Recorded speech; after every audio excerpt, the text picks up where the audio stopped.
In this video, I'm going to show you what it looks like when the students go in to see a homework that has a late penalty applied.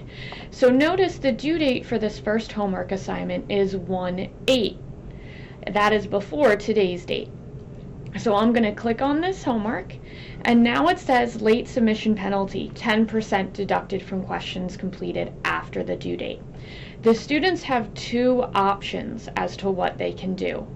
If they hit improve score, it tells the students that the late penalty is applied to any questions you work, including those you rework. Working on this assignment might lower your score. So I am going to hit continue. Now, any question I have not already completed will earn me that 90% score. So if I look at this one and I try to write it in exponential notation,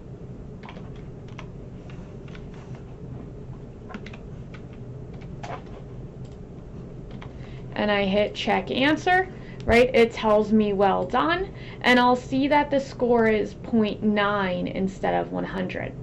The thing you need to make very clear to students is that if they redo a problem where they have already earned full credit for it, they will lose credit by going in this way. It will lower their score from 1 full point to 0.90.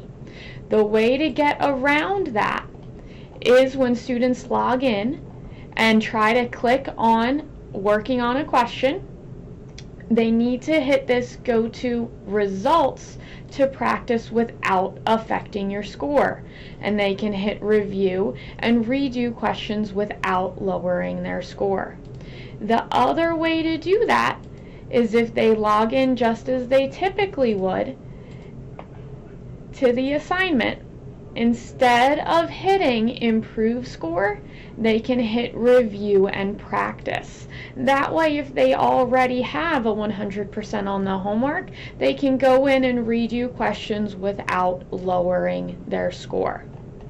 So to review, when you click improve score, is what students want to do for questions they have not yet begun, or questions where they have earned less than 90% on it. For example, if they only earned half credit on a multi-step question. Or review and practice if students have already earned full credit on their problems and just want to redo them.